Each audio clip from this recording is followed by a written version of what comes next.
Assalamualaikum warahmatullahi wabarakatuh. Anak-anak, bagaimana kabar kalian? Semoga selalu dalam keadaan sehat walafiat. Amin.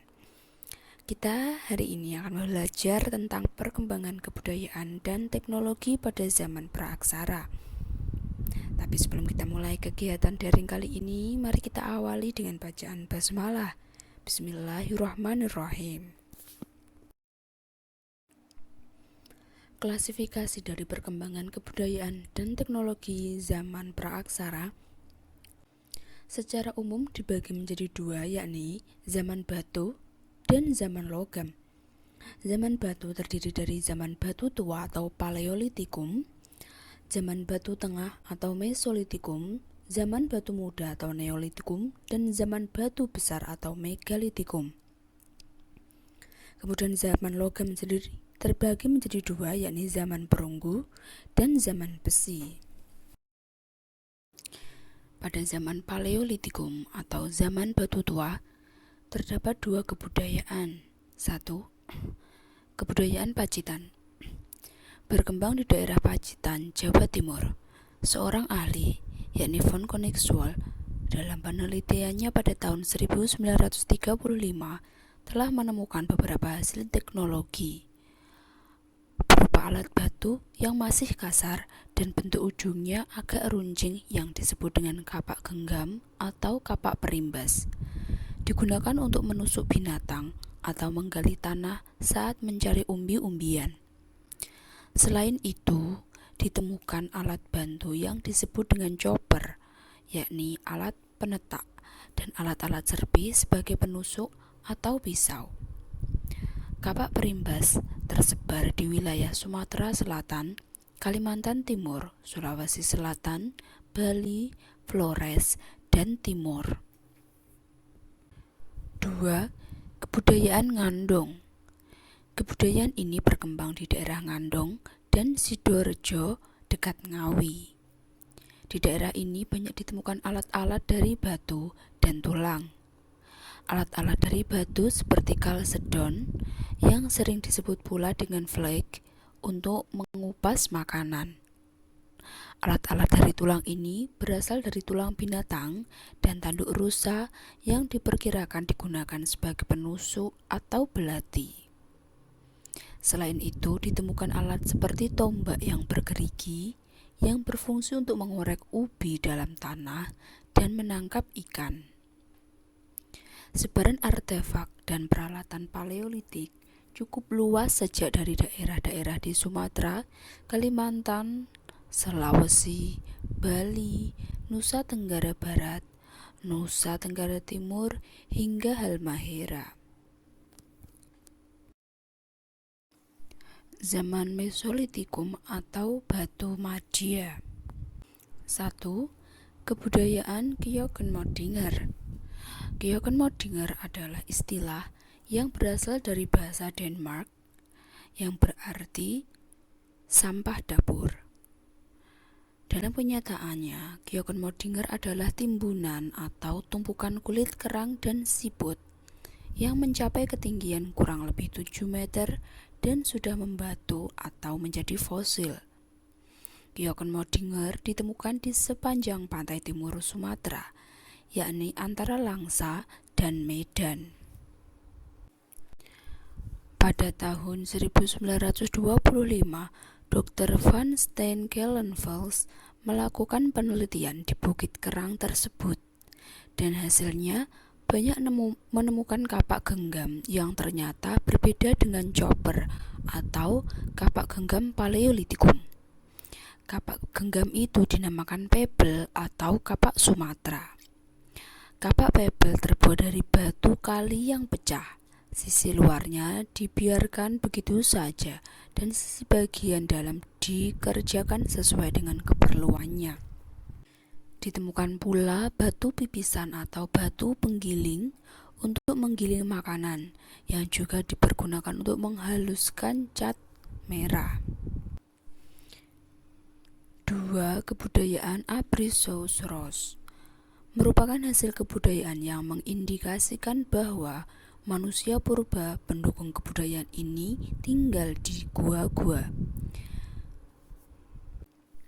Hasil teknologi yang ditemukan misalnya adalah ujung panah, flake, batu penggilingan, dan ditemukan juga alat-alat yang terbuat dari tulang dan tanduk rusa. Kebudayaan Abrikosaurus banyak ditemukan di Besuki, Bojonegoro, di Sulawesi Selatan seperti di Lamoncong. Abrikosaurus adalah gua-gua yang dijadikan tempat tinggal manusia purba pada zaman Mesolitikum dan berfungsi sebagai tempat perlindungan dari cuaca dan binatang buas. Kebudayaan zaman Batu Muda atau Neolitikum.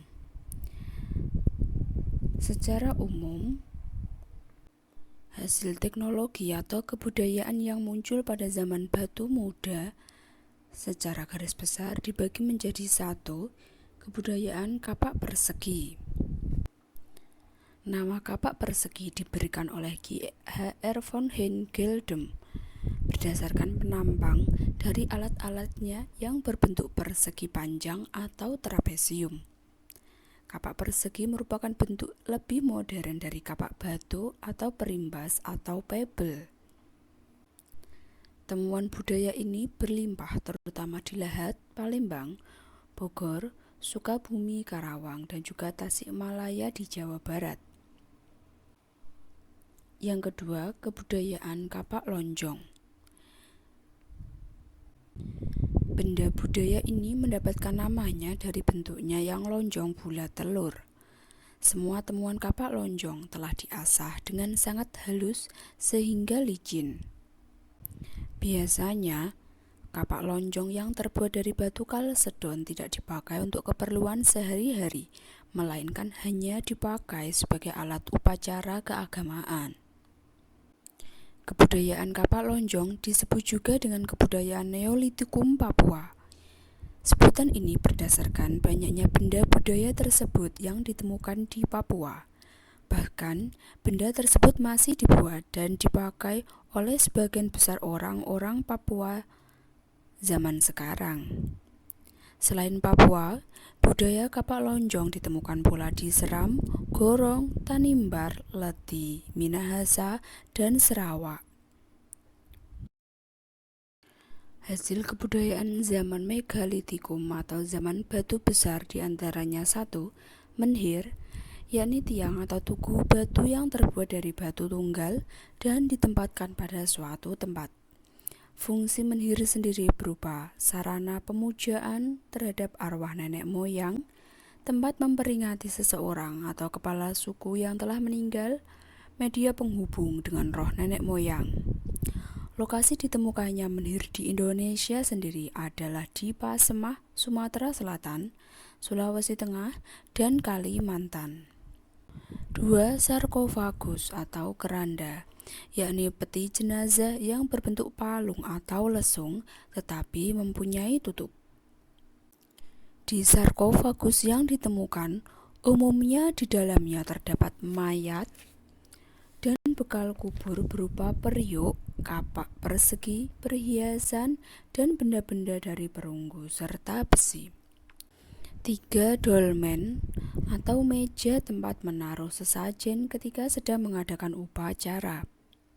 Namun, ada pula yang menggunakannya sebagai kubur batu. Lokasi penemuan dolmen adalah di Cupari Kuningan, Jawa Barat, Bondowoso, Jawa Timur, Merawan, Jember, Jatim, Pasemah, Sumatera, dan Nusa Tenggara Timur. 4. Waruga adalah peti jenazah kecil yang berbentuk kubus dan ditutup batu lain yang mempunyai bentuk seperti atap rumah. Waruga banyak ditemukan di daerah Minahasa. Dan yang kelima yakni punden berunda, yakni bangunan dari batu yang bertingkat-tingkat dan fungsinya sebagai tempat pemujaan terhadap roh nenek moyang yang telah meninggal. Bangunan tersebut dianggap sebagai bangunan yang suci. Punden berunda banyak ditemukan di Sukabumi, di daerah Cisolok. Kebudayaan zaman perunggu. Pada saat ini, manusia mulai mengenal logam, campuran tembaga dan timah, yaitu perunggu. Diduga kepandaian mengolah logam dibawa oleh bangsa Deutero Melayu. atau bangsa Melayu muda. Kebudayaan ini menyebar luas ke kepulauan di Indonesia sekitar tahun 500 sebelum Masehi. Contoh-contoh artefak peninggalan zaman perunggu diantaranya 1.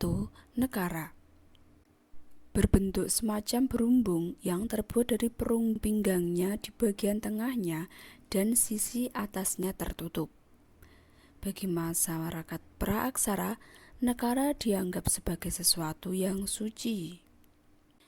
Di Indonesia, nekara hanya digunakan untuk upacara-upacara penting seperti